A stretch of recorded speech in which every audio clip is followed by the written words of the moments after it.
সম্মানিত দেশবাসী ও মুক্তিকামী ছাত্র জনতা, শহীদের রক্তের বিনিময়ে ছাত্র নাগরিকের অভ্যুত্থানের মাধ্যমে আমরা যেই ফ্যাসিস্ট হাসিনার পতন ঘটিয়েছি এবং একটি নতুন বাংলাদেশের আকাঙ্ক্ষা করছি, তাকে নস্যাৎ করতে বিভিন্ন শক্তি ইতিমধ্যে তৎপর হয়েছে এবং নানা ধরনের ষড়যন্ত্র এবং পরিকল্পনা করা হচ্ছে।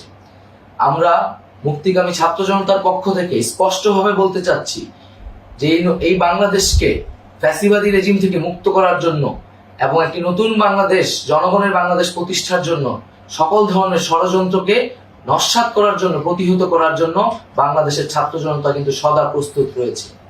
আমরা দেখতে পাচ্ছি নানান জায়গায় লুটপাট, সহিংসতা এবং সাম্প্রদায়িক হামলার মতো ন্যাক্কারজনক ঘটনা ঘটছে। আমরা এর তীব্র নিন্দা জানাচ্ছি এবং আমরা মুক্তিকামী ছাত্র জনতার প্রতি আহ্বান জানাচ্ছি যে এই ধরনের ঘটনাকে প্রতিহত করার জন্য আমাদেরকে প্রস্তুত থাকতে হবে, আমাদেরকে দায়িত্ব নিতে হবে। কেউ যাতে এই আন্দোলনকে নস্যাৎ করার জন্য এই ধরনের ঘটনা ঘটানোর সুযোগ না পায়, সেদিকে আমাদের সদা সতর্ক থাকতে হবে।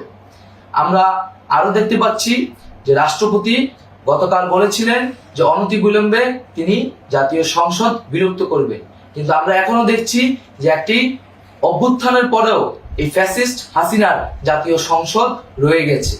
তাই আমরা ঘোষণা করছি যে আজ দুপুর 3টার মধ্যে এই ফ্যাসিস্ট হাসিনার যে জাতীয় সংসদ, সেই সংসদের বিলুপ্তি ঘোষণা করতে হবে। যদি আজ বিকাল 3টার মধ্যে এই জাতীয় সংসদের বিলুপ্তির ঘোষণা না আসে, তবে আমরা কঠোর কর্মসূচি দিতে বাধ্য থাকব।